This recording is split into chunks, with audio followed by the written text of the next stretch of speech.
नमस्कार, जनतंत्र टीवी देख रहे हैं आप। मैं हूं आपके साथ साहिल धूलिया। 5 के प्राइम टाइम में आप सभी का स्वागत है। तो उत्तर प्रदेश में होने वाले विधानसभा चुनाव से पहले अलग अलग दलों के नेताओं की सियासी जोड़तोड़ की कोशिशें शुरू हो गई हैं।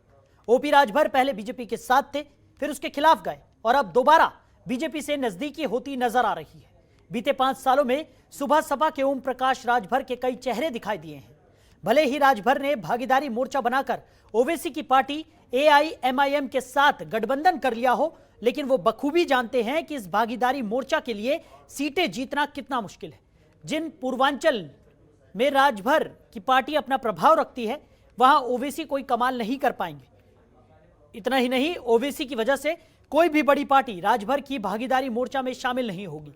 दूसरी तरफ बीजेपी को भी पूर्वांचल में अपनी जीत को दोहराने के लिए राजभर जैसे साथी की तलाश है। बीजेपी के पास ओम प्रकाश राजभर के जैसा कोई इस जाति का बड़ा नेता नहीं है।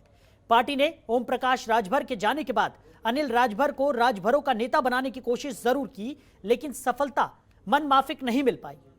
वहीं बीजेपी प्रदेश अध्यक्ष स्वतंत्र देव सिंह से मिलने के बाद तो लोग ओम प्रकाश राजभर की विश्वसनीयता तक पर सवाल उठा रहे हैं। दरअसल इससे पहले ओम प्रकाश राजभर अखिलेश यादव और अजय कुमार लल्लू से मिल चुके हैं। वैसे इन मुलाकातों को लेकर ओम प्रकाश राजभर खुद इसे व्यक्तिगत भेंट कहते हैं।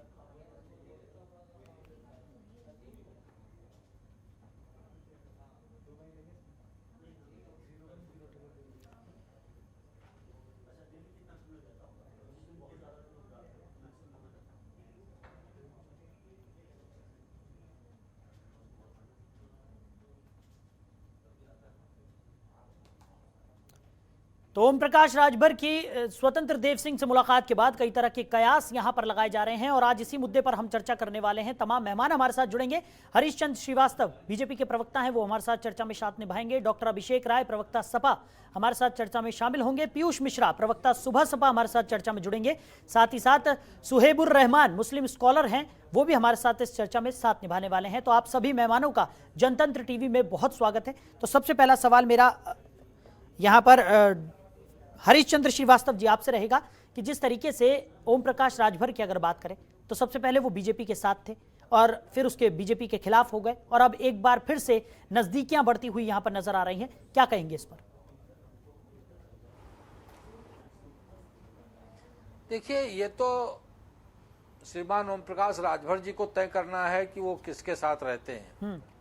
ओम प्रकाश राजभर जी निश्चित रूप से एनडीए के पार्ट रहे थे, लेकिन विभिन्न विषयों को लेकर के वो अपनी असहमति जताते थे भारतीय जनता पार्टी नेतृत्व से, और वो फिर बीजेपी से अपना रास्ता उन्होंने अलग कर लिया था जी। उसके बाद वो श्रीमान शिवपाल सिंह यादव जी से, असदुद्दीन ओवैसी जी से, अखिलेश यादव जी से, बहुत सारे लोगों से, आम आदमी पार्टी के संजय सिंह जी से, तमाम तरह के गठबंधन की बातें वो कर रहे थे कि भागीदारी मोर्चा बना रहे हैं, क्या कर रहे हैं। तो यह तो इसका उत्तर तो ओम प्रकाश राजभर ही जी दे सकते हैं जी। रहा भारतीय जनता पार्टी का सवाल, भारतीय जनता पार्टी की नीतियों में, कार्यक्रमों में और नेतृत्व में विश्वास जताते हुए अगर कोई भारतीय जनता पार्टी ज्वाइन करने की, भारतीय जनता पार्टी के साथ चुनाव लड़ने की या उसके साथ आने की, एनडीए का पार्ट होने की अगर कोई इच्छा जताता है, तो भारतीय जनता पार्टी का नेतृत्व ऐसे प्रस्ताव पर विचार करती है और उसके बाद ही वो निर्णय लेती है कि उनको साथ लेना है कि नहीं लेना है। ये तो इन सब बातों का जो कयास है, मुझे लगता है कि इसका जो माननीय प्रदेश अध्यक्ष आदरणीय श्री स्वतंत्र देव सिंह जी से उनकी जो शिष्टाचार भेंट थी, मुझे नहीं लगता कि उसके कोई राजनीतिक निहितार्थ हैं। राजनीतिक कयास लगाए जा रहे हैं, विभिन्न चैनल और विभिन्न समाचार माध्यम उसके अलग अलग तरह से विश्लेषण कर रहे हैं, ये उनका अपना है। लेकिन जहां तक मेरा मानना है कि यह एक अनौपचारिक उनकी उनसे भेंट थी और इसके बारे में तो सोचना होगा ओम प्रकाश राजभर जी को। तो बेहतर ये होगा कि आप सुबह सपा से पूछें कि उनका क्या मकसद है। बिल्कुल क्या बिल्कुल, वो चाहते लेकिन हैं, हरीशचंद्र क्या निर्णय श्रीवास्तव हो, जी, तो वही श्रीवास्तव जी, लेकिन यहाँ पर आपने तो इसे औपचारिक भेंट करार दे दिया है, वो एक अलग बात है, लेकिन कयास तो ये भी लगाए जा रहे हैं कि भारतीय जनता पार्टी की भी मजबूरी है, क्योंकि राजभर जैसे नेता उनके पास भी नहीं है, और वो भी चाहते हैं कि जो एक गुट को साधने की यहाँ पर कोशिश है उसमें राजभर जी खरे उतरते हैं, और इस वजह से ही यहाँ पर अगर नजदीकियां बढ़ती हैं तो भारतीय जनता पार्टी को भी फायदा पहुंचेगा। देखिए, फायदा नुकसान जनता पहुंचाती है। हाँ। जनता भारतीय जनता पार्टी नेतृत्व और उसके नीतियों कार्यक्रमों के साथ खड़ी है। मैंने पहले ही कहा कि वो भारतीय जनता पार्टी की जो एनडीए का गठबंधन है उसके पार्ट रहे हैं, लेकिन स्वतः उन्होंने इससे किनारा कसा था। अब अगर उनका ऐसा कोई प्रस्ताव होगा तो भारतीय जनता पार्टी का नेतृत्व ही उस पर कोई विचार करेगा, नहीं करेगा इस पे तो टिप्पणी वही कर सकता है, नेतृत्व ही कर सकता है। चलिए ठीक है। पीयूष मिश्रा जी हमारे साथ जुड़े हुए हैं, सुबह सपा के प्रवक्ता हैं। पीयूष जी, क्या कहेंगे, जिस तरीके से राजभर जी के कई चेहरे यहाँ पर देखने को मिले हैं पिछले 5 सालों की अगर हम बात करें तो अलग अलग चेहरे यहाँ पर राजभर जी के देखने को मिले। कभी बीजेपी से नजदीकियां, फिर उसके बाद बीजेपी से एक दूरी बना ली गई, और अब एक बार फिर से नजदीकियां निकलकर सामने आ रही हैं, और लगातार ये कहा जा रहा है कि एक जिस तरीके से भारतीय जनता पार्टी के साथ वो अब नजदीकियां बढ़ा रहे हैं तो उनका जो भागीदारी मोर्चा है उस पर संदेह यहाँ पर खड़ा हो रहा है। क्या कहेंगे आप? रायन जी, देखिए, राजनीति में जो दिखता है वो होता नहीं। कल जब मुलाकात हुई थी और उसके बाद निकलने के बाद हमारे राष्ट्रीय अध्यक्ष जी का स्पष्ट बयान था कि यह मात्र एक औपचारिक मुलाकात थी, उनके व्यक्तिगत संबंध है, उसके तहत उन्होंने उनसे मिलने का निर्णय लिया, उसके संबंध में मुलाकात हुई। यही बात हमारे साथी प्रवक्ता भाजपा के आदरणीय हरीश जी भी कह रहे हैं।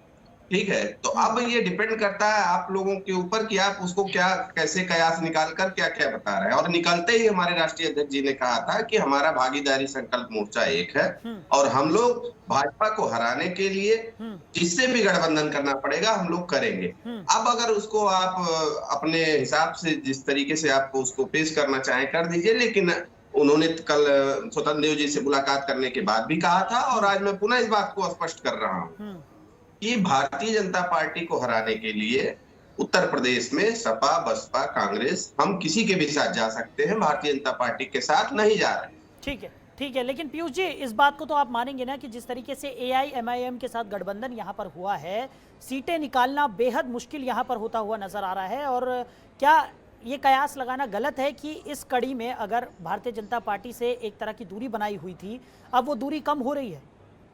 नहीं, मैंने फिर कहा कि यह उनकी व्यक्तिगत मुलाकात थी, चूंकि राष्ट्रीय अध्यक्ष जी हमारे, अभी आपने भाजपा प्रवक्ता को भी सुना, उन्होंने बताया कि वो एनडीए के पार्ट रहे, कैबिनेट मंत्री भी रहे। तो जब हमारे राष्ट्रीय अध्यक्ष माननीय ओम प्रकाश राजभर जी 2017 से लेकर 19 तक कैबिनेट मंत्री थे, तो माननीय स्वतंत्र देव जी भी कैबिनेट मंत्री हुआ करते थे। तो रिश्ते तो तब के हैं, तो व्यक्तिगत काम था भाई, मिलने चले गए। अब उसको आप किसी भी नजरिए से आप देखिए उसको, तो ये संभव नहीं है। मैं फिर से पुनः आपको दोहरा रहा हूं इस बात को कि भागीदारी संकल्प मोर्चा भाजपा को हराने के लिए कटिबद्ध है, तटस्थ है, और सपा, बसपा, चाहे कांग्रेस हो, हम किसी के साथ जा सकते हैं भारतीय जनता पार्टी को हराने। ठीक है, डॉक्टर अभिषेक राय समाजवादी पार्टी के प्रवक्ता हैं, वो भी हमारे साथ चर्चा में शामिल है। डॉक्टर अभिषेक, कैसे देखते हैं, क्या ये औपचारिक मुलाकात इसे माना जाएगा या फिर जिस तरीके से नजदीकियां बढ़ती हुई नजर आ रही? और वहीं अगर बात की जाए तो ओम प्रकाश राजभर ने इससे पहले समाजवादी पार्टी के जो अध्यक्ष हैं अखिलेश यादव से भी मुलाकात की थी, या बात की जाए तो अजय कुमार लल्लू से भी उनकी मुलाकात हो चुकी है, कैसे देखते हैं?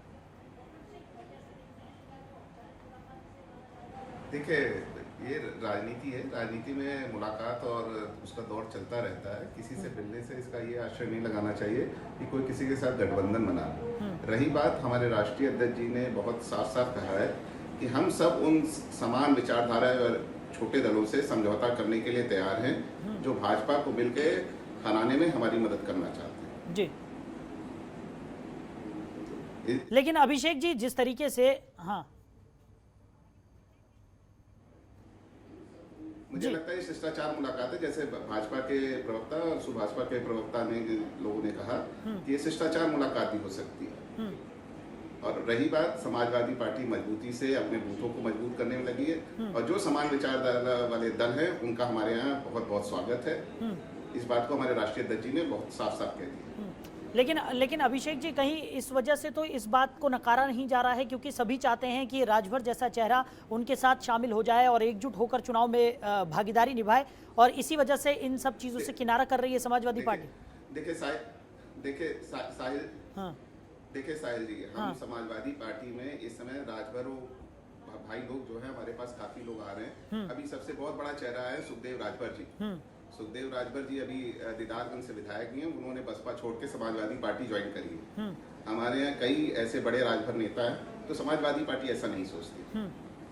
ठीक है, तो सुहेबुर रहमान मुस्लिम स्कॉलर हैं, वो भी हमारे साथ चर्चा में शामिल हैं, उन्हें भी चर्चा में साथ निभाने के लिए हमने बुलाया है। और सुहेबुर रहमान, आप क्या कहेंगे, जिस तरीके से हम लगातार देख रहे हैं कि उठापटक का दौर यहाँ पर जारी है, साठगांठ भी यहाँ पर देखने को मिल रही है, AIMIM के साथ यहाँ गठबंधन किया है OP राजभर ने, और अब अगर AIMIM आती है तो क्या ये नहीं है कि मुस्लिम वोट जो है वो बढ़ जाएगा और उसका फायदा यहाँ पर इनडायरेक्टली भारतीय जनता पार्टी को पहुंचेगा? देखिए साहिल जी, सबसे पहले तो जितने लोग पैनल में हमारे साथ बैठे हैं सबको जो है मेरी तरफ से आदाब है और नमस्कार है। और दूसरी अहम बात ये है कि ये कहना कि MIM की वजह से या किसी मुस्लिम पॉलिटिकल पार्टी के आने की वजह से वोट बढ़ता है या कटता है, ये बेकार बातें हैं। और तीसरी बात ये है कि राजभर जी हों या दूसरे और जितने छोटे संगठन हैं, ये चुनाव से पहले हालात को बदलते हैं और बड़ी पार्टियों को ये लोग कहीं ना कहीं घेरेबंदी में लेते हैं और उस घेरेबंदी की बुनियाद पे माहौल बनता और बिगड़ता रहता है। ओवैसी साहब का और राजभर साहब का जो अभी जोड़ बताया जा रहा है, ये जोड़ नहीं बन पाएगा, नहीं रह पाएगा, और हमारे बड़े भाई राजभर जी यकीनी तौर पर भारतीय जनता पार्टी के साथ जाएंगे, वो कहीं और नहीं जाएंगे। और ओवैसी साहब ने अपने आप में सोचा था कि मैं कामयाब हूं और राजभर जी ने सोचा मैं कामयाब हूं। अगर राजभर जी तो यकीनी तौर पे भारतीय जनता पार्टी के साथ जाकर कामयाब हो जाएंगे, लेकिन ओवैसी साहब उत्तर प्रदेश में आकर नाकाम हो जाएंगे। लेकिन जिस विचारधारा के साथ वो आ रहे थे, वो विचारधारा उनकी नहीं पनप पाएगी यहाँ पर, इसलिए कि वो हिंदू मुस्लिम एकता की बुनियाद पर आ रहे थे और वो एकता यहीं से टूटेगी जब, और जाहिर है कि ओवैसी साहब के आने की वजह से और राजभर जी के साथ होने की वजह से भारतीय जनता पार्टी को भी नुकसान होगा और समाजवादी पार्टी को भी नुकसान होगा, और उस नुकसान को बर्दाश्त करने के लिए दोनों तैयार नहीं है। लेकिन राजभर जी कहीं ना कहीं कुछ ना कुछ तो हैसियत रखते हैं बिल्कुल पूर्वांचल में वोटों का, तो इसका इनकार तो किया नहीं जा सकता। तो इसलिए समाजवादी पार्टी भी ना चाहेगी और राजभर जी भी नहीं चाहे, यानी भारतीय जनता पार्टी भी ना चाहेगी कि ये दोनों आदमी का जोड़ हो सके। तो मैं बहैसियत मुस्लिम स्कॉलर और मैं खुद भी एक पार्टी का प्रवक्ता हूँ, पीपल जस्टिस पार्टी का, तो मुझे तो इस बात का अंदाजा है कि ये दोनों आदमी का जोड़ नहीं होगा और ना ही ये भागीदारी मोर्चा चल पाएगा। बहुत ज्यादा 15 से 20 दिन का मेहमान है भागीदारी मोर्चा, और ये चीज खत्म हो जाएगी, रहेगी नहीं। अब ये है कि समाजवादी पार्टी को अपने आप को देखना पड़ेगा कि वो किसकी मदद कर रही है, भारतीय जनता पार्टी की मदद करेगी कि अपनी मदद करेगी।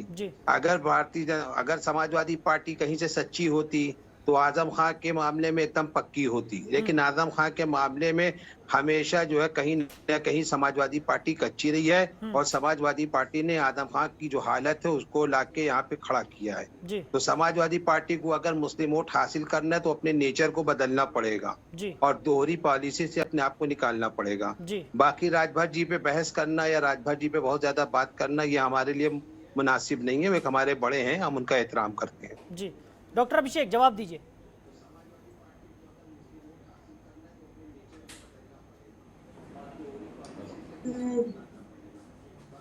डॉक्टर अभिषेक आप सुन पा रहे हैं? हेलो जी बताएं। जी अभी आपने सुना सुहेबुर रहमान का क्या कुछ कहना है। उन्होंने साफ तौर पर ये कहा है कि समाजवादी पार्टी को खासा नुकसान यहाँ पर हो सकता है मुस्लिम वोट बैंक के मद्देनजर, क्या कहेंगे? देखें इस पे हम लोग के पार्टी का स्टैंड बड़ा क्लियर है। हम लोग बहुत सीधी सी बात करते हैं, हम समाजवाद की बात करते हैं, हम सबको साथ लेने के चलने की बात करते हैं, हम किसी जाति विशेष की बात नहीं करते। समाजवादी पार्टी सारे समुदाय सारे जातियों को साथ लेके चलती है। समाजवाद की बात कीजिएगा भाई साहब। देखिए, यानी मुझे वो बोल लेने दे, मुसलमानों मुझे की बोल बात लेने दे, बिल्कुल नहीं मुझे बोल लेने दे। होगी। राजभर जी अपनी बरादरी की बात करें, समाजवादी पार्टी यादव की बात करें, कांग्रेस पंडित की बात करें, भारतीय जनता पार्टी बनिया की बात हमारी करें, आप और हमें आप आप हमें मुसलमानों का बोलने वोट लेने बोलने के का बाद मौका मुसलमानों की दें। बात नहीं करेंगे। पहले आप बोलने दें, मैं आपके बीच में नहीं बोल रहा था। साहिल जी मैं बोलने इनके बीच जी में जी नहीं बोल रहा था, अभिषेक बोलने जी का मौका अपनी दें। बात रखें। रही बात आजम खान साहब की, इन्होंने बात करी। हाँ रही बात आजम खान साहब की बात इन्होंने कही। आजम खान के लिए पार्टी ने साइकिल रैली निकाली रामपुर से। हमारे खुद राष्ट्रीय अध्यक्ष जी ने उन्हें 2 बार मेदांता अस्पताल में भर्ती कराया। उन्होंने अपने सारे दौरे रद्द किए और आजम खान साहब की सेहत को जानने की कोशिश करी। हमेशा हमारे राष्ट्रीय अध्यक्ष जी ने कहा है कि उनके साथ फर्जी मुकदमे दर्ज किए गए हैं, हम उसके खिलाफ लड़ रहे हैं। कल की साइकिल यात्रा हमारी 5 तारीख को निकल रही है। माननीय जनेश्वर मिश्र जी, स्वर्गीय जनेश्वर मिश्र जी के जन्मदिन के अवसर पर, उसमें भी हमारा एक मुद्दा यह है कि आजम खान को रिहा करो, उनको अच्छी चिकित्सा व्यवस्था को देने का प्रयास करो। हम तो हमेशा रहे हैं, हमने कब माइनॉरिटी के साथ नहीं दिया, हमने हर जगह दिया, लेकिन हम जातिवाद की राजनीति नहीं करते। हम सीधे से कहते हैं हम विकास की राजनीति करना चाहते हैं, हम विकास के मुद्दे पर चुनाव लड़ने जा रहे हैं, इसी मुद्दे पर हम चुनाव लड़ेंगे। ठीक है। यानी मुसलमानों के साथ आप नहीं है, विकास के साथ हैं। मुसलमानों से जो आप 23% मुसलमानों का जो वोट लेंगे, आप 23% मुसलमानों का जो वोट लेंगे वो विकास के नाम पे लेंगे। अगर हम विकास के नाम पर वोट देने की बात करें तो हम कांग्रेस को दे दें, हम बीएसपी को दे दें, हम बीएसपी को दे दें, कांग्रेस को दे दें, भाजपा को दे दें, फिर हम आपको क्यों दें विकास के नाम पर? आप अपना पर्सनल मत जिसे देना चाहते हैं। नहीं, मैं पर्सनल बात नहीं कर रहा हूँ, मैं मुसलमानों की बात कर रहा हूँ। आज समाजवादी पार्टी के पास यादव और मुसलमान के अलावा किसका वोट है? 23% मुसलमानों के वोट के अलावा किसके पास वोट है? समाजवादी पार्टी के पास वोट किसका है? समाजवादी पार्टी के पास वोट किसका है? समाजवादी पार्टी के पास वोट किसका, ये तो बता दीजिए। हिंदू मुसलमान की बात नहीं है, समाजवादी पार्टी की बात है। मैं समाजवादी पार्टी के पास जो वोट है वो किसका है? जो मोहम्मद अली जौहर यूनिवर्सिटी टूटती रही, आजम खान के ऊपर बकरी चोरी का इल्जाम लगता रहा, हमारे साथ विश्वकर्मा समाज जुड़ा, हमारे साथ किसान समाज जुड़ा हुआ है, निकले नहीं। अब 6 महीना चुनाव के बाद हमारे साथ आपके राष्ट्रीय अध्यक्ष निकल पड़े हैं, राष्ट्रीय अध्यक्ष आपके निकल पड़े। कब निकले? 6 महीना पहले निकले। उनको ये चाहिए था कि निकलना पहले चाहिए था ना, आज क्यों निकले? हम मुसलमान की बात ना करें, हम मुसलमान की बात ना करें। आपके साथ मुलायम सिंह यादव की बात कर ले, अखिलेश यादव की बात कर ले, हम मुसलमान है, मुसलमान की बात ना करें। पटेल की बात कर ले, राजभर की बात कर ले, बनिया की बात कर ले, हर समाज अपने समाज की बात कर ले। अगर कोई मुस्लिम समाज की बात करेगा किस समाज की बात करें? क्या अखिलेश यादव जी ने कभी ये बात कही है? कभी अखिलेश यादव जी के मुंह से आपने बात सुनी है? हम हिंदू और मुसलमान की बात कर रहे हैं। आप बात ऐसी कीजिए भाई साहब, हम मुसलमान हैं तो मुस्लिम समाज की बात करेंगे। हम हिंदू मुसलमान की बात नहीं कर रहे, हम मुस्लिम समाज की बात कर रहे हैं। क्या इस देश के अंदर मुस्लिम समाज नहीं है? हम मुस्लिम समाज की बात करेंगे, हम मुस्लिम समाज की बात करेंगे। हम समाजवादी पार्टी को मुसलमानों का 23% वोट जाता है, हम बात करेंगे। पहले अपने आप को सोचो क्या बोल रहे हो। बोलने से पहले 10 बार सोचो। आप मुख्यमंत्री बने, बोलने से पहले सोचो। आप सिर्फ जातिवाद की, हिंदू मुसलमान की बात कर रहे हो, सारी बात आपकी वहीं पे रह गई है, सारी बात आपकी वहीं अटकी हुई है। उसने क्या बात कर? उसने क्या किया मुसलमानों के लिए, बता दीजिए आप। अरे क्या नहीं किया? जवाहर यूनिवर्सिटी किसने बनवाई? आपने बनवाई जवाहर यूनिवर्सिटी, समाजवादी सरकार में बनी है। आप ये बताइए, समाजवादी नौकरी हमने दिया। अरे आजम खान साहब के साथ आजम खान ने, हमारे यहाँ से 3 सांसद इस समय मुस्लिम समुदाय से हैं। हमारे यहाँ से 5 सांसदों में 3 सांसद मुस्लिम समाज से हैं। आप क्या बात करते हैं? आप हिंदू मुसलमानी से करना चाहते हैं? विकास की बात करिए, तरक्की की बात करिए, आप शिक्षा की बात करिए, रोज पढ़े लिखे की बात करिए। आप स्कॉलर हैं, कैसी बातें करते हैं आप?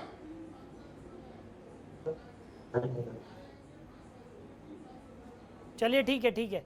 सुहेबुर रहमान और अभिषेक जी, अभी फिलहाल यहाँ पर इस तरीके से इस चर्चा को हम आगे नहीं बढ़ा पाएंगे, तो थोड़ा शांत आप दोनों ही हो जाइए। हरीश चंद्र श्रीवास्तव जी लगातार हमारे साथ बने हुए हैं। हरीश जी, लगातार ये कहा जा रहा है कि राजभर अगर भारतीय जनता पार्टी के साथ आ जाते हैं तो इसका फायदा भारतीय जनता पार्टी को भी यहाँ पर होगा, क्योंकि पूर्वांचल की अगर हम बात करें तो पूर्वांचल में अपनी जीत को दोहराने के लिए राजभर का साथ यहाँ पर भारतीय जनता पार्टी के लिए काफ़ी ज़्यादा फायदेमंद साबित होगा। क्या कहेंगे इस पर?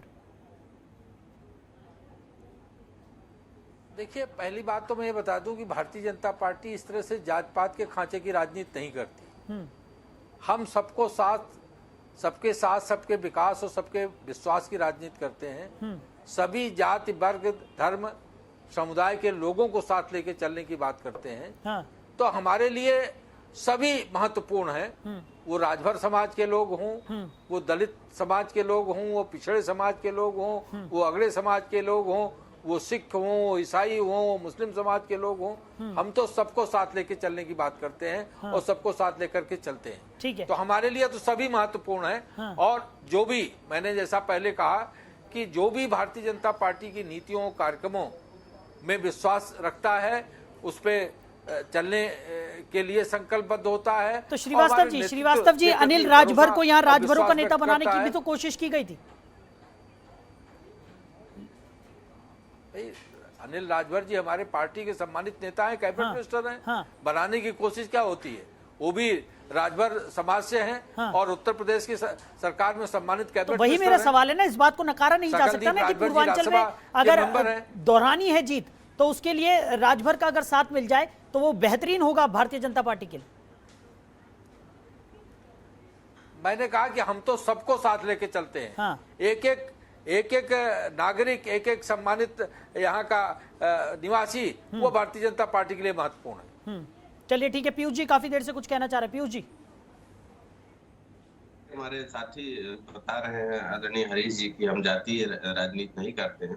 लखनऊ में आलम यह है कि चाहे मुख्यमंत्री चौराहा हो, चाहे राज्यपाल भवन के पास वाला चौराहा हो, बड़ी बड़ी होर्डिंगें लगी हैं कि अनुसूचित जात से हमने इतने केंद्र में सांसद बनाए, बगल में माननीय मोदी जी। पिछड़ी जात से हमने इतने सांसद बनाए, बकायदा फोटो लगा के मुख्यमंत्री जी और दिल्ली कैबिनेट में, और ये बता रहे हैं, यहाँ पे ज्ञान दे रहे हैं कि हम जातीय राजनीति नहीं करते हैं। तो ये जो होर्डिंग लगी है इसको या तो हटवा दीजिए या फिर आप कहिए कि हम इस टाइप की राजनीति करते हैं। ठीक है, भाजपा की नीति और नीयत में बहुत जमीन आसमान का अंतर है। जो ये कहती है वो करती नहीं है। शायद इन्हीं कारणों की वजह से, शायद क्या कंफर्म कर दूं, इन्हीं कारणों की वजह से हमारा इनका साथ नहीं चला।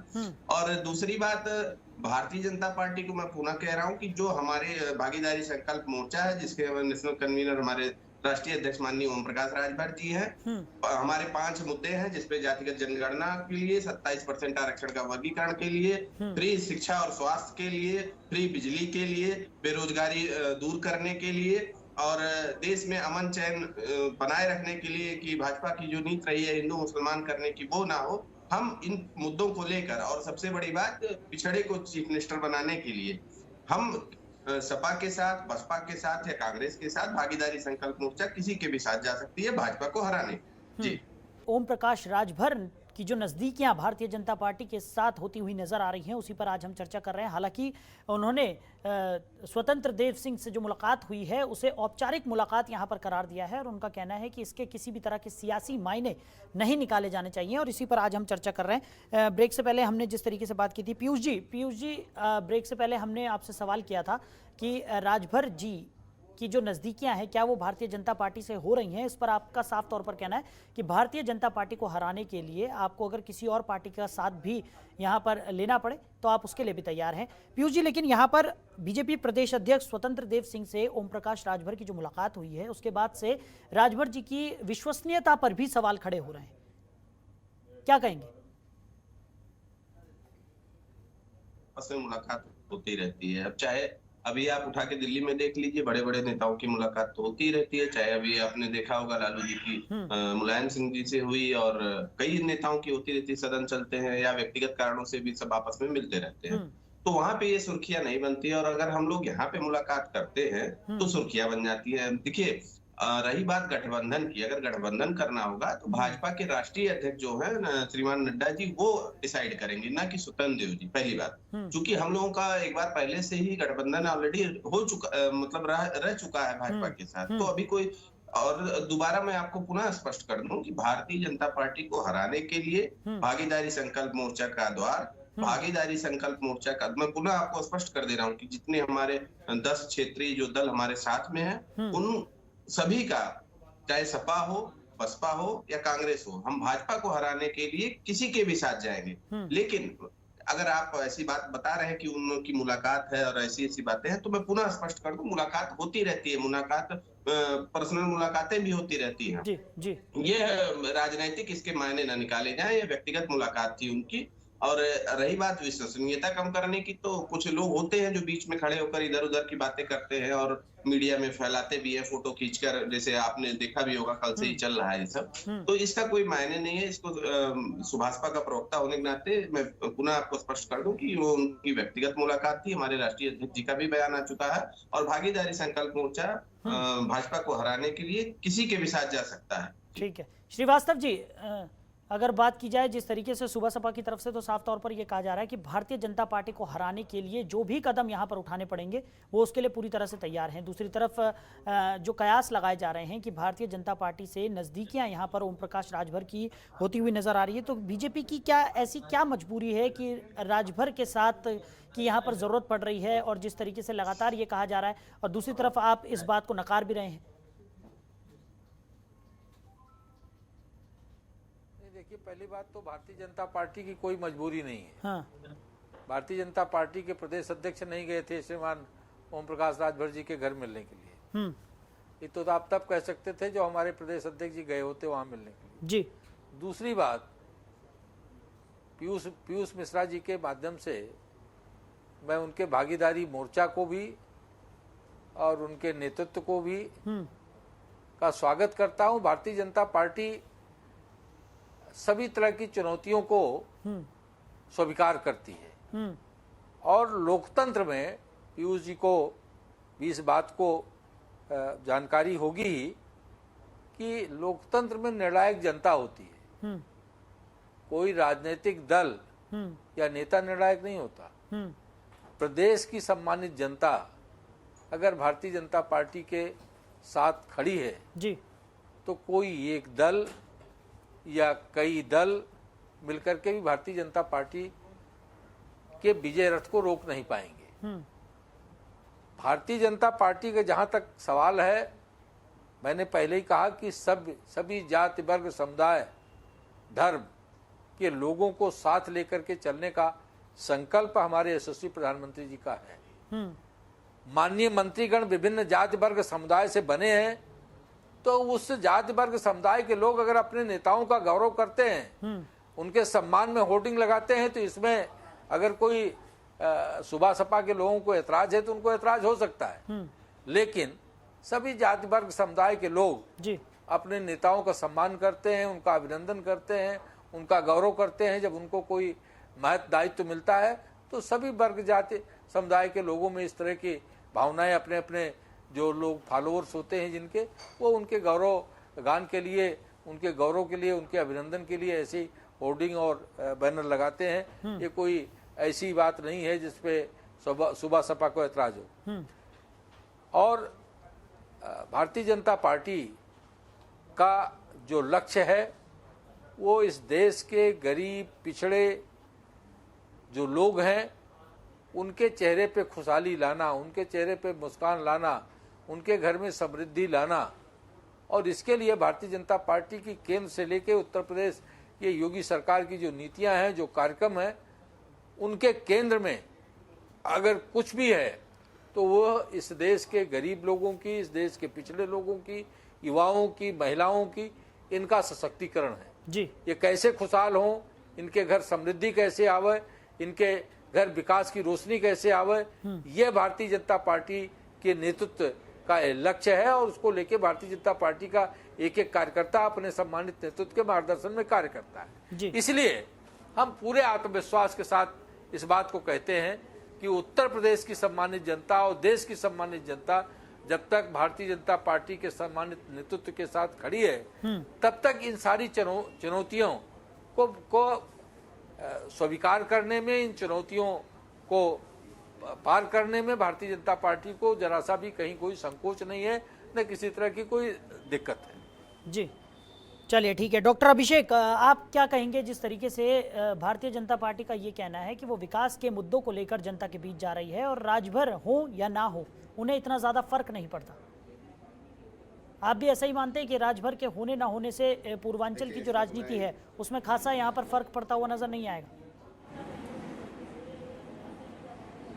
बिल्कुल देखें, राजभर समुदाय पूर्वांचल में बहुतियारी में उनकी संख्या बहुत ज्यादा है, इसीलिए सुखदेव राजभर जी जैसा बड़ा नेता हमारे राष्ट्रीय अध्यक्ष जी की नेतृत्व में अपने आप को उन्होंने शामिल किया। हमारे यहाँ पूर्व में डॉक्टर रामदुलार राजभर भी राज्य मंत्री रहे और इसी तरीके से हमने बोला ना कि समान विचारधारा वाले सारे दलों के साथ उनका स्वागत है जो भाजपा को हराने में हमारी मदद करना चाहते हैं। जी ठीक है। सुहेबुर रहमान, गलत होगा कि राजभरों का पूर्वांचल में वो नहीं है, बहुत अच्छा। ठीक है।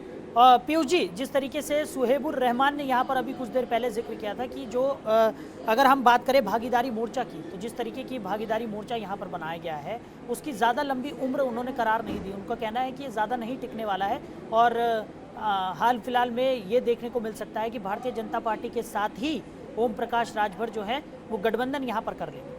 क्या कहेंगे, कैसे देखते हैं? अगर मैं कहता तो ज्यादा अच्छा रहता। अब ये स्कॉलर हैं, कह रहे हैं तो उनकी बात भी आपने बुलाया है तो सुन लेना आपको चाहिए, मैं क्यों सुनूं, पहली बात। दूसरी बात की भागीदारी संकल्प मोर्चा अभी एकजुट है। मैं पुनः कह रहा हूँ, हमारे 10 जो क्षेत्रीय दल है जिसमें बाबू सिंह कुशवाहा जी की जनअधिकार पार्टी है, ओवैसी जी की MIM है, हमारे राजभर जी की सुभाषपा है, कृष्णा पटेल जी की अपना दल है, बाबूलाल रामपाल की राष्ट्रोदय पार्टी है, अनिल चौहान जी की पार्टी है, प्रेमचंद प्रजापति की पार्टी है, केवट राम नैनी बिंद की पार्टी है, रामकुमार सैनी की पार्टी है। जितने हमारे 10 क्षेत्रीय दल हैं ये सारे एकजुट है और ये जो हमारा भागीदारी संकल्प मोर्चा है, आगामी दिनों में आप 2022 में देखिएगा कि हम इन्हीं भागीदारी संकल्प मोर्चा के साथ उत्तर प्रदेश की 4 तो 3 विधानसभा की सीटों पर चुनाव लड़ेंगे और 2022 के चुनाव में उत्तर प्रदेश में हम सरकार बना के दिखाएंगे। और जो हमारे राष्ट्रीय अध्यक्ष माननीय ओम प्रकाश राजभर जी ने एक फार्मूला दिया था कि 5 साल में 5 मुख्यमंत्री होंगे, जिसमें एक बार राजभर का बेटा, एक बार मुस्लिम का बेटा, एक बार प्रजापति का बेटा, एक बार कुशवाहा का बेटा, एक बार कश्यप का बेटा, एक बार निषाद का बेटा, ऐसे 5 टर्म में 5 मुख्यमंत्री और 20 उप मुख्यमंत्री होंगे। जी, हम 2022 में उत्तर प्रदेश में इसी के तहत आपको हम सरकार बना के दिखाएंगे। और जो भारतीय जनता पार्टी के प्रवक्ता साहब कह रहे हैं कि राजभर के आने न आने से प्रभाव नहीं पड़ेगा, तो 2014 में तो माननीय मोदी जी देश में सुनामी लेके आए थे। 2014 में लोकसभा चुनाव में तो इनकी सुनामी थी, तो ऐसी कौन सी मजबूरन आन पड़ी थी कि 2017 में माननीय ओम प्रकाश राजभर जी से इनको गठबंधन करना पड़ा। कुछ तो बात रही होगी, तभी ना गठबंधन हुआ कि ऐसे हवा में हो गया। जी बिल्कुल। देखिएगा, इनके कहने से ना कहने से कोई हम पे असर नहीं पड़ता है। हम भारतीय जनता पार्टी को हराने के लिए कटिबद्ध है और 2022 के चुनाव में आप देखिएगा कि सुभाषपा जो भागीदारी संकल्प मोर्चा के साथ मिलकर चल रही है, इसकी सरकार है। ठीक है पीयूष जी, जो बात आपने कही उसको हम मान लेते हैं यहाँ पर, लेकिन उसके साथ साथ अगर ये कहना भी इसे भी नहीं नकारा जा सकता है कि अगर ओवैसी की वजह से यहाँ पर जो पूर्वांचल में जहाँ पर राजभरों का वर्चस्व है वहाँ पर ओवैसी कुछ खास कमाल यहाँ कर नहीं पाएंगे और ओवैसी के होने की वजह से कोई बड़ी पार्टी भी यहाँ पर जो राजभर की जो भागीदारी मोर्चा है उसमें शामिल नहीं होगी। तो ये भी तो एक आप साहिल भाई, आप अपनी ओर से कयास लगा रहे हैं। मैं बताऊं आपको, बिहार में गठबंधन हुआ था, बिहार में हमारे अगर हम समीकरणों की बात करें, पूरी हो जाती है। बिल्कुल बिल्कुल बिल्कुल, मैं आ रहा हूँ उसी मुद्दे पे आ रहा हूँ। बिहार की अगर आप बात करें तो बिहार में ग्रैंड सेक्युलर डेमोक्रेटिक फ्रंट बना था, जिसमें रालोसपा के उपेंद्र कुशवाहा जी थे, एक हमारी पार्टी थी, ओवैसी साहब थे और बहन कुमारी मायावती जी थी और एक जनता दल डेमोक्रेटिक था। तो 5 पार्टियों की ऑलरेडी वहां पे गठबंधन हो चुका है। वहां पर जब हम लोग चुनाव लड़ चुके हैं तो उत्तर प्रदेश में ये आपके कहने न कहने से मैं कैसे मान लूं कि कोई बड़ा दल हमसे गठबंधन करेगा कि नहीं करेगा। देखिए पीयूष जी, ये मैं नहीं कह रहा हूं, अगर हाल फिलहाल की जो चुनावी समीकरण है उनके हिसाब से अगर बात की जाए तो मेरा सिर्फ इतना कहना है कि इस तरीके के कयास यहाँ पर लगाए जा रहे हैं। नहीं, गठबंधन करना ना करना वो आपके ऊपर है। हाँ जी, मैं आपकी बात समझ रहा हूँ, लेकिन आपको बता दूं कि माननीय ओम प्रकाश राजभर जी का अलग अपना क्षेत्र है जहाँ पर वो प्रभावशाली है, ओवैसी जी का अलग अपना क्षेत्र है जहाँ पर वो प्रभावशाली है, बाबू सिंह कुशवाहा जी का अलग अपना क्षेत्र है, कृष्णा पटेल जी का अलग अपना क्षेत्र है, अनिल चौहान जी का अलग अपना क्षेत्र है, प्रेमचंद प्रजापति जी का अलग अपना क्षेत्र है, रामकेवट बिंद का अलग अपना क्षेत्र है। तो देखिए, ये अपने अपने जो हमारे भागीदारी संकल्प मोर्चा है, जब से हमारा गठन हुआ है, हम अपने क्षेत्रों में काम कर रहे हैं। ऐसा थोड़ी ना जरूरी है कि विधानसभा में सारे 10 पार्टियां के काम करें, अलग अलग अपने क्षेत्रों में काम कर रहे हैं, जिसका रिजल्ट आपको 2022 के चुनाव में दिखेगा। ठीक है श्रीवास्तव जी, आपने ये तो कह दिया कि किसी के होने ना होने से भारतीय जनता पार्टी को यहाँ पर फर्क नहीं पड़ता, लेकिन अगर बात की जाए पूर्वांचल की तो पूर्वांचल में राजभरों का एक अलग वर्चस्व है। ओम प्रकाश राजभर की बात की जाए तो बड़ा चेहरा है, और अगर भारतीय जनता पार्टी के साथ वो जुड़ते हैं तो कहीं ना कहीं फायदा तो जरूर यहाँ पर भारतीय जनता पार्टी को मिलेगा, इसे तो नकार नहीं सकते आप।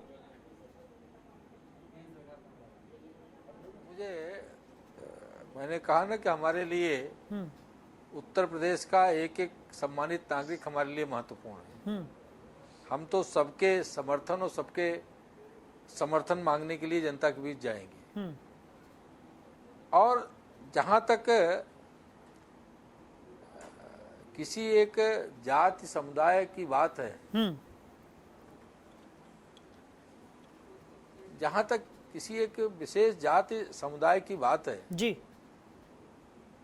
तो पीयूष मिश्रा जी का अपना एजेंडा होगा, माने उनकी समाज सुबह सपा पार्टी का अपना एजेंडा होगा कि 20 वो डिप्टी सीएम बनाएंगे और 5 चीफ मिनिस्टर बनाएंगे, ये अलग है, उससे मुझे कोई टिप्पणी नहीं करनी है। लेकिन आप ये मुझे बताएंगे कि 2017 के पहले ओम प्रकाश राजभर जी को कितने सीटें मिल गई थी, कितनी सीटों पे उनके विधायक चुने गए थे।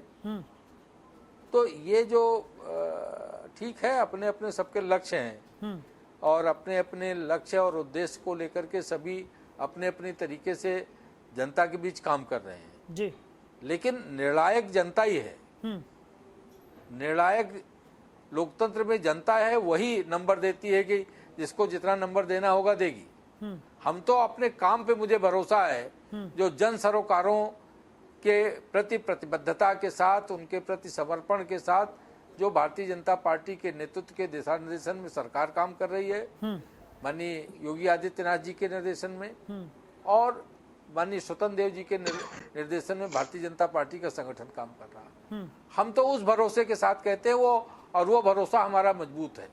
अपने अपने लोगों के अपने अपने भरोसे हो सकते हैं, अपना अपना उनका विश्वास हो सकता है, अपनी अपनी उनकी चुनावी गणित हो सकती है और अपने अपने तरीके से कैलकुलेशन हो सकते हैं। लेकिन ये सारे कैलकुलेशन पे मोहर लगाना और सारे कैलकुलेशन को फेल कर देना, ये उत्तर प्रदेश की सम्मानित जनता जानती है। 2019 का जब चुनाव था, जिसमें बसपा और सपा का गठबंधन हुआ था, तो सपा और बसपा दोनों के प्रवक्ता, या ये जब लोग हमको चैनलों पे आप लोगों के डिबेट पे मैं आता था, तो इस तरह से एग्रेसिवली अपनी बात रखते थे, लगता था कि उत्तर प्रदेश में क्रांति हो जाएगी, क्योंकि दोनों लोग अपना अपना जातीय समीकरण और उसके परसेंटेज जोड़ते थे। लेकिन उत्तर प्रदेश की जनता ने उन सारे परसेंटेज को, सारे गुणागणित को खारिज किया जी। तो जनता का भरोसा, जनता के बीच विश्वास, ये महत्वपूर्ण है और उसके लिए भारतीय जनता पार्टी काम करती है। अभिषेक जी, यहाँ पर भारतीय जनता पार्टी की तरफ से बार बार यही कहा जा रहा है कि वो सिर्फ अपने विकास के जो काम है उनको लेकर जनता के बीच जाने वाले हैं, किसी भी तरह की जातिवाद में वो नहीं पड़ रहे हैं और जातिवाद की राजनीति भी उनकी तरफ से नहीं की जा रही। क्या कहेंगे? देखिए साहिल जी, मैं बहुत सीधी सी बात है, इन्होंने फीते का फीता काटा, उद्घाटन का उद्घाटन किया। मुझे ये एक बिजली घर नहीं बता सकते नया जो इन्होंने बनाया। हमारी पार्टी ने पूर्वांचल एक्सप्रेसवे पास करके उसके लिए बजट उन्मुख किया था 2016 में। आज तक वो धरातल पे अभी उतर नहीं पाया। 4.5 साल इनकी सरकार हो गई जी। इन्होंने 70 लाख रोजगार देने का वादा किया था और 4 लाख की होर्डिंग इन्होंने लगाई। ये कहते हैं कि हमने 4 लाख रोजगार दिए। आज महंगाई डायन नहीं है, 2014 में वो डायन थी। जनता की कमर इन्होंने तोड़ दी, किसानों की कमर तोड़ दी। क्या किसानों की आज दुगनी हुई है? मैं माननीय हरीश जी से पूछना चाहता हूँ, कहाँ है किसान? 8-9 महीने से वो सिंधु बॉर्डर पे बैठे हुए हैं। क्या बर्ताव है आपका साथ? खाद के दाम महंगे कर दिए, डीजल महंगा कर दिया, पेट्रोल महंगा कर दिया, सरसों का दाम महंगा कर दिया, दाल महंगी हो गई। आपने तो गरीबों की थाली से रोटी तक छीन ली। अब आप विकास की बात करें, अगर ये विकास का मॉडल है तो जनता इसका जवाब 22 के चुनाव में आपको देगी। जो उन्होंने अभी आपको आईना दिखाया पंचायत चुनाव में, उसमें समाजवादी पार्टी नंबर 1 पार्टी थी, जो पंचायत के चुनाव बैलेट से हुए। तो मैं माननीय हरीश जी से यही सवाल पूछना चाहता हूँ कि वो अपने विकास के कार्य गिना दे, अपना संकल्प पत्र पढ़ के। जो संकल्प पत्र में 2017 में उन्होंने वादे किए थे, क्या उन्होंने पूरे किए हैं? जनता ये सवाल उनसे पूछेगी। और अभिषेक जी इन इसका घोषणाओं को निर्णायक कैसे देख रहे हैं आप, जो अवसर लगातार आएगा। भारतीय जनता पार्टी की जनता ही तरफ से की जा परमेश्वर रही है, चाहे वो ओबीसी आरक्षण को लेकर हो या रोजगार के मसले को लेकर हो? देखे हम आपसे वही बात तो कह रहे हैं कि 4.5 साल ये लोग कहाँ थे, कहाँ सोए हुए थे? तब इनको ये याद नहीं आ रहा। 6 महीने में उत्तर प्रदेश में चुनाव है, ये जानते कि इन्होंने कुछ नहीं किया तो अब घोषणाएं कर रहे हैं। ये घोषणा करने में ये लोग माहिर है, जुमलों की सरकार कहते हैं। जब आएगा एक जुमला छोड़ देंगे। कभी 15 लाख का जुमला छोड़ दिया था, तो इनके पास जुमले बहुत हैं। फिर अभी 20,000 करोड़ का जुमला आया था। जब कोरोना में हमारे देश की जनता, उत्तर प्रदेश की जनता जी बिना ऑक्सीजन के, बिना दवाइयों के मर रही थी, तब ये लोग बंगाल में प्रचार में मस्त थे। तो आज क्या वो विकास हुआ? जनता क्या वो भूल जाएगी बदहालियां? वो जनता ने क्या उन चीजों, दुश्वारियों को भुला दिया है? वो जनता पे अमिट छाप छोड़ के गया, और इसका जवाब उत्तर प्रदेश की जनता 22 के चुनाव में बैलेट के माध्यम से देगी। ठीक है, श्रीवास्तव जी जवाब दीजिए। देखिए साहिल जी, डॉक्टर अभिषेक राय ने अपनी आंखों पे समाजवादी पार्टी का चश्मा लगा रखा है जी, इसलिए उनको योगी सरकार की न तो विकास की इबारत वो पढ़ पा रहे हैं, न विकास उनको दिख पा रहा है। लेकिन मैं उनको बताता हूं, और शायद जो जानते सब हैं वो और समझते भी सब हैं, लेकिन उसको समाजवादी पार्टी के प्रवक्ता होने के नाते उसको जुटलाना चाहते हैं। देखिए, एक एक्सप्रेस वे का ढिढोरा ये आज तक पीटते हैं। हम तो Gorakhpur link express way, Bundelkhand defence corridor, Ganga express way, Purvanchal express way, इतने सारे तो एक्सप्रेस वे पे काम चल रहा है। Lucknow metro, Kanpur metro, Agra metro, Banaras metro, Gorakhpur metro, ये तो मेट्रो की परियोजनाएं हैं। अर्जुन सहायक परियोजना जो बुंदेलखंड में, अब डॉक्टर अभिषेक राय जी को याद होगा कि बुंदेलखंड के किसान समाजवादी पार्टी के कार्यकाल में घास की रोटी खाने पे मजबूर थे। आज 22 लाख हेक्टेयर जमीन को अर्जुन सहायक परियोजना को पूरी करके किसानों को सिंचाई देने का काम योगी सरकार ने किया है। रायबरेली एम्स, गोरखपुर एम्स और कम से कम 30 मेडिकल कॉलेज बनाने का काम योगी सरकार ने किया है। हवाई अड्डे में गिना दूं, कुशीनगर, आजमगढ़, सहारनपुर, बरेली, अयोध्या, जेवर बनने जा रहा। ऐसे कम से कम 15 तो हवाई अड्डे उत्तर प्रदेश में बन रहे हैं। तो समाजवादी पार्टी के अवश्य हैं आप, लेकिन अरे उत्तर प्रदेश के विकास को तो स्वीकार कीजिए, वो तो एक सकारात्मक कार्य है योगी सरकार का। उस पे तो आप लोगों को प्रसन्नता होनी चाहिए कि योगी सरकार ने विकास के इतने सारे काम किए। घर घर बिजली पहुंचाई, जिनके घरों में कभी बिजली की बल्ब पहुंचे नहीं थे उनको बिजली पहुंचाई निःशुल्क, और बल्ब भी लगा के दिया। गांव गांव गरीबों के मकान बनवा के दिए, उनमें शौचालय दिया। शहर हो, नगर हो, कस्बा हो, सब जगह आज गरीबों के पक्के मकान नजर आ रहे हैं।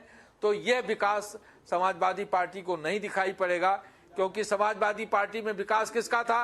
खनिज माफिया, भू माफिया, शिक्षा माफिया, इस तरह के जितने भी तरह के माफिया तंत्र थे उनको संरक्षण था समाजवादी पार्टी कार्यकाल में। इसलिए डॉक्टर अभिषेक राय जी को जो योगी सरकार का विकास कार्य है वो उनका दिखाई जी। अभिषेक जी जल्दी से अपनी बात रखिए, फिर पीयूष जी का रुख करेंगे। उतार लेंगे, उसी दिन इनको योगी सरकार का विकास दिखाई साहिल जी, हरीश जी, मैं यही बात तो कह रहा हूँ। हरीश जी, मैं यही बात तो कह रहा हूँ कि आप लोगों ने सिर्फ हवाई किले बनाए, कागज पे परियोजना उतार दी। आजमगढ़ में आज तक एक विमान लैंड हुआ है? वो विमान जो एयरपोर्ट माननीय अखिलेश यादव जी की गवर्नमेंट ने पास किया था। पहली बात, अपने आप को दुरुस्त करें। बुंदेलखंड एक्सप्रेस वे बन गया, गंगा एक्सप्रेस वे बन गया। आपने क्या किया? सिर्फ हवाई योजनाएं बनाई है। अपने को विश्वकर्मा घोषित कर दीजिए। दुनिया में जहाँ जो दिखाई पड़ रहा है वो आपको अखिलेश यादव का बनाया दिखाई पड़ रहा है। तो ये चीजें, इस आत्मश्लाघा में जीना छोड़ दीजिए, इस आत्मश्लाघा में जीना छोड़ दीजिए। मैंने अभिषेक राय जी, मैंने कहा कि आत्मश्लाघा में जीना छोड़ दीजिए। मैंने कहा कि आत्मश्लाघा में जीना छोड़ दीजिए, धरातल पर आइए।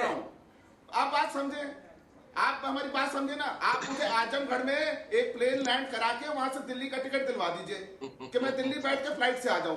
मैं मान लूंगा आपने आजमगढ़ में एयरपोर्ट बना दिया, मैं मान लूंगा। आप मुझे गंगा एक्सप्रेस में चलवा के दिखा दीजिए, टोल प्लाजा का एक पर्ची दे दीजिएगा, हवाई जहाज पे आपको उतार देंगे आजमगढ़ में, उतारिए हवाई जहाज में आपको उतार देंगे आजमगढ़ में। आप लोग हवाई किले मैं बनाइए। स्वीकार करता हूँ आपके प्रस्ताव को। अरे आप हवाई किले बनाइए पहले। आपका हवाई जहाज आजमगढ़ में लैंड करा देंगे। अरे मैं कह रहा हूँ नहीं, हवाई किले आप बनाइए, हम तो हवाई अड्डे बना रहे हैं। हवाई किले आप बनाइए, योगी सरकार हवाई अड्डे बना रही है, योगी सरकार हवाई अड्डे बना रही है, हवाई किले आप बना लीजिए। 15 लाख आप लोगों ने खातों में भेज दिया, 15 लाख आपके पास भी आ गए होंगे, अभिषेक राय जी जरा सच का सामना करना सीखिए। वो कहते हैं कभी सच का भी सामना कर लीजिए, हमें सच कभी सच का भी सामना कर लीजिए। छोड़ दे, चाल और चरित्र में अंतर ले आए। गलत फहमी में रहने से, चाल और चरित्र में अंतर। चलिए ठीक है, अभिषेक जी श्रीवास्तव जी शांत हो जाइए। पीयूष जी कम समय हमारे पास, जल्दी से अपनी बात रखिए, 2 मिनट है आपके पास, जल्दी। लेकिन सपना साकार नहीं हुआ। और नियत में जमीन आसमान का अंतर है। इनके विकास कार्य आपको दिख रहे हैं, चाहे स्वास्थ्य की बात हो तो गंगा में तैरती हुई लाशें, उन्नाव में, प्रयागराज में सब आपको दिखी होंगी। तो स्वास्थ्य व्यवस्थाओं की पोल इनकी कैसे खोल दी गई, इनका बखिया उधड़ गई, आपको सबको पता है। शिक्षा की बात करें तो देखा होगा मिड डे मील में नमक और क्या क्या खिलाते हुए कैसे कैसे स्कूल चलते हुए, वहां पे भी आपने देख लिया। और रोजगार की बात आई, स्वास्थ्य शिक्षा और उसके बाद रोजगार की, तो इनको आपने देखा होगा कि लेखपाल भर्ती में इनका एक लेखपाल भाग के नेपाल चला गया, जिसको पकड़ के सब मीडिया वाले खोज रहे थे कि तुम कहां से भर्ती पा गए, योगी जी के पोर्टल पे, वेबसाइट, ट्विटर हैंडल पे तुमको कहां से रोजगार मिल गया, जबकि 4.5 साल में वैकेंसी नहीं आई। तो इनके जो दावे हैं और जो आंकड़े हैं ये सब झूठे हैं, इनको कहने दीजिए। 2022 में उत्तर प्रदेश की जनता इनसे भरी और परेशान होकर, त्रस्त होकर बैठी हुई है। आगामी उत्तर प्रदेश के विधानसभा के चुनाव में, 2022 के चुनाव में उत्तर प्रदेश की जनता इनको सबक सिखाएगी। इनको भारतीय जनता पार्टी को, जैसे 14 साल बाद इनका वनवास कटा था, ये आए थे 2017 में, इनको पुनः 14 साल के लिए वापस वनवास भेजने का कार्य करेगी। और हम भागीदारी संकल्प मोर्चा, हमारे राष्ट्रीय अध्यक्ष माननीय ओम प्रकाश राजभर जी, जो बेसिक चीजें आपको मैंने गिनाई है, चाहे वो 27% आरक्षण का वर्गीकरण हो, अच्छी चिकित्सा स्वास्थ्य की बात हो, अनिवार्य शिक्षा की बात हो, फ्री बिजली की बात हो, रोजगार की बात हो और जातिगत जनगणना की बात हो, इन सारे मुद्दों को लेकर पिछड़ों के हितों को ध्यान में रखते हुए उत्तर प्रदेश की जनता के बीच जाएंगे और 2022 में भागीदारी संकल्प मोर्चा की सरकार बनाएंगे। जी ठीक है श्रीवास्तव जी, फाइनल कमेंट्स आपके, समय बहुत कम है, जल्दी। देखिए, उत्तर प्रदेश की सम्मानित जनता ने 2014 में, फिर 2017 में, फिर 2019 में कमल के परचम को फहराया उत्तर प्रदेश में। पुनः 2022 में कमल ही कमल उत्तर प्रदेश में दिखेगा। चुनाव होने दीजिए, रिजल्ट आने दीजिए। ठीक है अभिषेक जी, जल्दी से फाइनल कमेंट्स। देखें, इसका जवाब जनता ही देगी। अभी जुलाई में, पिछले अप्रैल मई में इन्होंने देख लिया जनता किसके साथ है। पंचायत चुनाव में समाजवादी पार्टी नंबर 1 थी और समाजवादी पार्टी की तरफ लोग बड़ी आशा की निगाह से देख रहे हैं कि इनके जो इनका निष्क्रिय प्रयास है 4.5 साल का, जो निष्क्रिय इन्होंने किया 4.5 साल में, उत्तर प्रदेश को ये उत्तर प्रदेश से पीछे ले गए। समाजवादी पार्टी 22 में चुनाव जीत के उत्तर प्रदेश को उत्तर प्रदेश बनाने का प्रयास करेगी। चलिए ठीक है, इस चर्चा को हमें यहीं विराम देना होगा। आप सभी मेहमानों का हमारे साथ जुड़ने के लिए बहुत शुक्रिया। तो साफ तौर पर ओम प्रकाश राजभर की स्वतंत्र देव सिंह से मुलाकात के कई तरह के कयास यहां पर निकाले जा रहे हैं और एक बार फिर से राजनीतिक सरगर्मियां बढ़ती हुई नजर आ रही हैं। अब ये मुलाकात आगे क्या कुछ रंग लेकर आएगी ये तो वक्त ही बताएगा। तो फिलहाल इस खास पेशकश में इतना ही। आप बने रहिए और देखते रहिए जनतंत्र टीवी। नमस्कार। खबरों के निष्पक्ष विश्लेषण के लिए सब्सक्राइब करें Jantantra TV and press the bell icon. Never miss any update.